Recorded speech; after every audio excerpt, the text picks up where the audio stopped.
Hey there, welcome to a video discussing the last page of the section 6.4 notes regarding separable differential equations. So here we got example 8, and we'll read it out loud.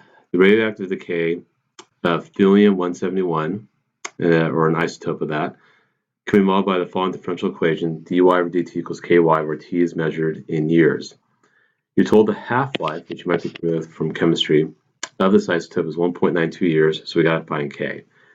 First off, we talked about the solution for this. This is the law of exponential change. We don't actually have to go and solve this equation. We know that the solution will just be y equals y0 times e kt. Now, half-life, remember, it's a time for a substance to lose half its value. So, if you're told the half-life is 1.92, what that's going to tell us is that in 1.92 years, y is going to be half the initial amount.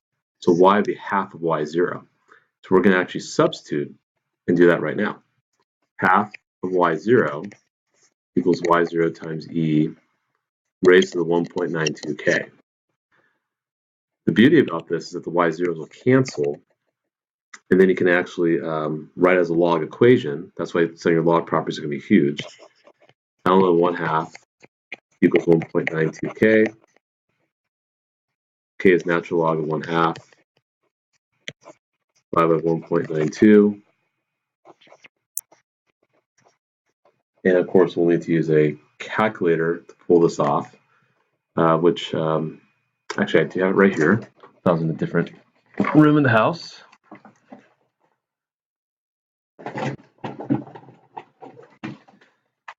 So a calculator is very, very handy here.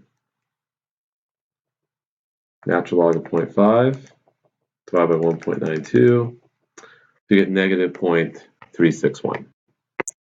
This allows us to actually get the equation to model this behavior. If you're curious, the actual equation would be y equals y0 times e negative 0.36 raised to the t power. Now let's look at example 9. Here we're talking about the Sapphire worm computer virus hit the internet on January 25th, 2003. Studies suggest that during the first few minutes of the number n of infected computer hosts, so n is the number of computers, I guess, that are infected with the virus, could be modeled by the following differential equation. And this right here again, still following the law of exponential change, given the fact that dn over dt is proportional to n. It's going to be the direct proportion, actually. Where t is measured in seconds. And remember, direct proportion, y equals k times x. X gets bigger, y gets bigger. So n gets bigger, dn over dt gets bigger. So the rate of computers being affected will be proportional, direct proportional to the number of computers infected. So now, you're asked to find what was the doubling time during this time period. And the virus began with 4 computers. How many hosts were infected after 3 minutes? Okay. So first off, you're trying to figure out the doubling time for this. So what we're going to do is we're going to solve this differential equation, which we know is just going to be basically that. And we also know, because of the law of exponential change, your k is 0.0815. So in case you forgot, remember, dy over dt equals ky, so the k becomes the exponent. So that's what's happening there. So n equals n0 times e 0.0815. You don't really have to waste your time solving the differential equation because the coefficient of n is the k value. And if you want to double, remember, n can be twice the initial amount. So n is 2n0.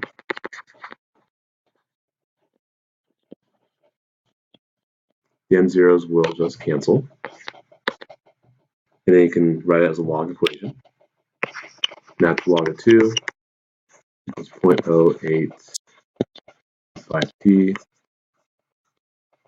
Natural log of 2 divided by 0.0815. Work that out.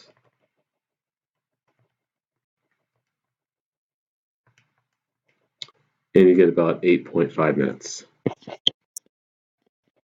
So apparently the number of infected computers doubled in about 8.5, or sorry, seconds. My bad. So that's actually pretty fast. 8.5 seconds, number of infected computers doubled.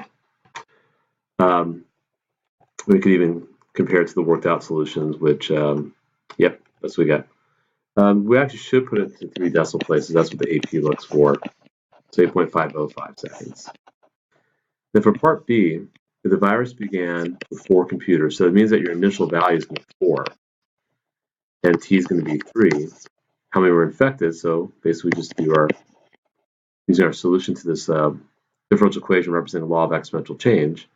N equals 4 times E, and we know our K value is 0.0815